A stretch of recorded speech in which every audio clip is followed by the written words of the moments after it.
E o André abordou, né, a respeito da impermeabilização das nossas cidades, né? Ontem teve uma chuva que eu não conseguia sair do carro. Aqui na frente da TV tem um estacionamento, e eu e a Marlene, que chegamos aqui no PA, né, de quinta-feira, pronto atendimento, ficamos 40 minutos no carro, alagando tudo. Aí eu liguei para cá, pelo amor de Deus, dá para eu pôr o carro na garagem, que a gente não está conseguindo sair do carro. Bem no horário do programa, Bem né? No horário Aquele temporal, nossa, foi o maior chuva. Então, eu vi, e eu vejo, né, porque eu venho da Zona Sul, então, janeiro, fevereiro e março, ontem eu falei com a minha filha assim, não, mãe, não vai. Falei, olha, eu não vou janeiro, fevereiro e março, se for por conta de chuva, né? A gente vai, encara, é uma coisa que a gente faz de coração, com carinho mesmo, tentando trazer uma visão espírita de todos os assuntos, né? Principalmente pronto atendimento também é básico, assim, né? Perguntas que a gente procura trazer exatamente para a doutrina. E aqui também é um programa Manhã Boa Nova. A gente tenta trazer à luz do Espiritismo todo e qualquer assunto novo, assunto que está em pauta, à luz do Espiritismo, e tentar entender o porquê dessas coisas, o porquê acontece em determinados países. E nós percebemos, realmente, a primeira coisa que nós temos que perceber é a nossa visão política. Nós temos, sim, que parar com esse assunto de petista ou sei lá, outro partido aí. Ver realmente o que determinados partidos, o que determinada pessoa... Porque não adianta você... mas trazer um assunto bem atual, né? O roubo a mais faz... Quanto dinheiro está voltando aí para São Paulo? Não, tem que fazer sem roubar. Mudar a cabeça. Então, a gente traz aqui levemente um olhar mais espiritualizado, mas também chamando a atenção da nossa responsabilidade para a coletividade, né, Edson? O problema todo é que nós somos reféns dessas coisas. A gente vota mal. Eu discordo um pouquinho nessa questão, Deise, porque você tem que votar. Ou você vota, ou então você anula o voto. Assim, se você anular, você passa a ser alguém que está se isentando, né? Então você também não pode cobrar. Aí você decide votar. E você vai olhar lá a lista de candidatos, os que tem são aqueles que querem manter o status quo. Então eu discordo um pouquinho nessa questão, né? De talvez a gente não saiba votar ou coisa que vale. É que, infelizmente, da forma como o sistema político está organizado aqui no país, ele foi todo elaborado por eles para manter esse status quo. Tanto que eu falei aqui que já estão... A eleição para presidente vai ser em 2022 e já estão querendo polarizar de novo. Não entremos nessa. Entende? Quer dizer, agora, sobre essa questão, por exemplo, das enchentes, isso não é um fenômeno só nosso aqui. Né? Eu estava ontem, fui viajar a trabalho para Camboriú, né? Um balneário, a cidade de Navegantes, um monte de gente indo para lá, para ir lá no Beto Carreiro World e tal. Quando foi tipo 11 horas da manhã, começou a cair uma chuva. E eu estava em reunião no cliente e nós decidimos sair tipo 1 hora para ir almoçar. Nós ficamos ilhados. Nossa. Até umas 3, 4 horas da tarde no carro. Esperando passar. Morrendo de fome. Nossa. Exatamente. E tudo alagado e não se andava para lugar nenhum. Quase que eu perco o voo, inclusive, de volta. Olha só. Porque lá também alagou. Então, é um fenômeno, vamos assim dizer, dos grandes centros. Quer dizer, você não dá condições para que a água escoa, você não tem os parques, você não tem condições, você asfalta e tudo, aí você fica refém dessas coisas. A gente está vendo, né, Belo Horizonte, Espírito Santo, quanta gente sofrendo por causa disso. Exato. Mandar um beijo pra Silene, ela é de Londres. Oi, Silene. Participa conosco aqui pelo WhatsApp. Bom dia, amigos. Eu peço licença para agradecer a todos os que cruzaram meu caminho e me brindaram com o apoio, carinho, abraços, empatia. Hoje é meu aniversário. São 41 anos de superação, de mãos dadas com os nossos companheiros de estrada. Um beijo a esta rádio maravilhosa, Silene de Londres. Que legal, Silene. Parabéns para você. Gratidão pela companhia de sempre, né? Muito bom mesmo saber que você está aqui conosco num dia tão especial. Exatamente. De repente a gente podia fazer uma pergunta para a Silene, não sei se ela pode responder para a gente ou não. Presta atenção, Por Silene. que ela foi para Londres? Silene, Entendeu? por quê? A gente Conta vai porque esse nós estamos cérebro falando- está em Londres. Nós não estamos falando de fuga. Nós de- queremos saber. Participe, você também vai participando do Manhã Boa Nova. Nós vamos para o intervalo e voltamos daqui a pouquinho. Até já.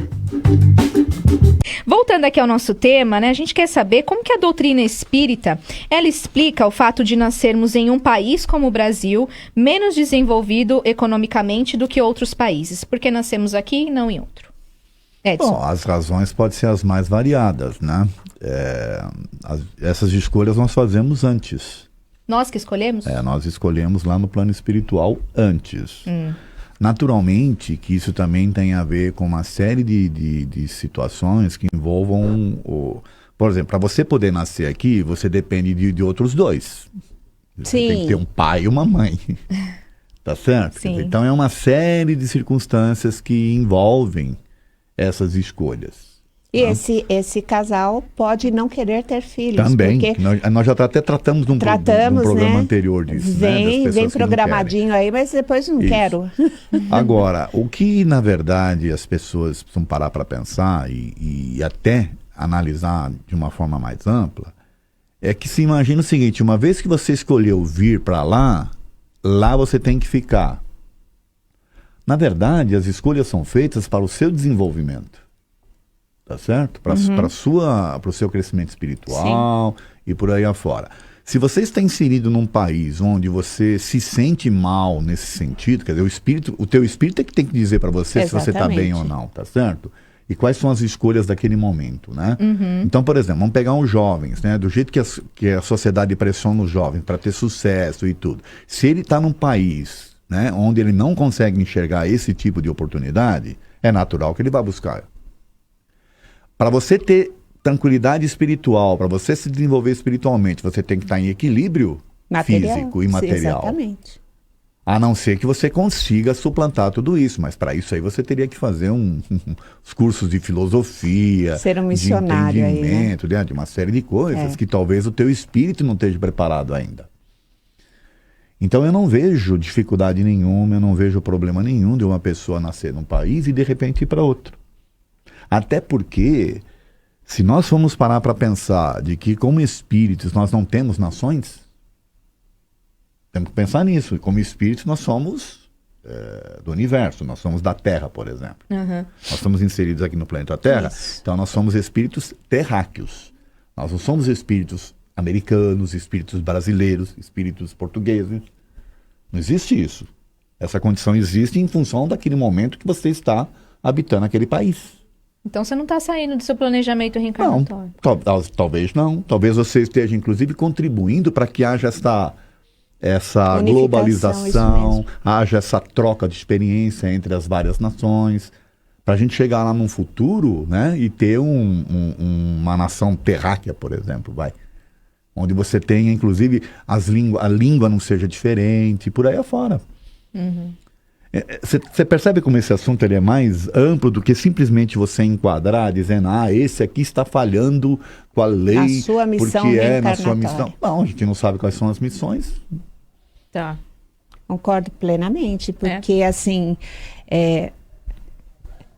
tenho filho, né? O Edson tem a filha, eu tenho a namorada do meu filho, trabalhava aqui num banco bastante conceituado na parte de marketing. E acabou fazendo, assim, por fazer uma inscrição numa empresa multinacional, a sede é lá em Berlim, e ela foi fazendo os testes, foi passando, chamaram ela para ficar em Berlim. Lá, para a gente ter uma ideia, para ela ir para lá, o pessoal está pagando os primeiros aluguéis, arrumou lugar para ela ficar. Então, tem uma infraestrutura que, no momento, no Brasil, muito pelo contrário, né? Está assim, como falou a matéria, os cérebros, as pessoas estão saindo para procurar um meio mais assim sólido de ficar. E eu concordo plenamente com o Edson. Nós vivemos individualmente num país agora que está não vou falar um país inferior, mas é um país em crescimento. E esse crescimento vai depender de cada um. Agora, um sistema meio viciado, como o Edson falou no bloco anterior, mas esse vício, a tendência é eliminar. Toda doença, ela vai sarar uma hora. Se não está sarando agora, é porque nós não sabemos lidar com remédio para essa doença. Uhum. Então, essa doença que neste momento nós vivemos aí de indecisões e as pessoas saindo, é uma coisa que nós vamos resgatar com toda certeza. Então, veja, se você faz políticas públicas que retenham as pessoas, não há razão para as pessoas saírem. Exato. Então, vamos dar um exemplo aqui. Está havendo aí uma avalanche de um êxodo, né, de pessoas saindo, de Sim. cabeças pensantes. Ora, alguém uma hora vai acordar e falar, peraí, nós precisamos dar um jeito de reter. Então vamos criar, aí os políticos vamos criar políticas públicas de retenção de talentos. Então começam a se fazer projetos, incentivar as empresas e dar condições para que as empresas possam reter os seus talentos e por aí afora. Você inverte a situação. Você vai começar a atrair gente de fora para cá. Mas para isso precisa mudar muita coisa, entendeu? Sim, precisa ter interesse, precisa ter uma série de... Precisa sair desse ostracismo. E dessa polarização que está se criando, que se criou no país e que estão querendo insistir com ela ainda. Verdade.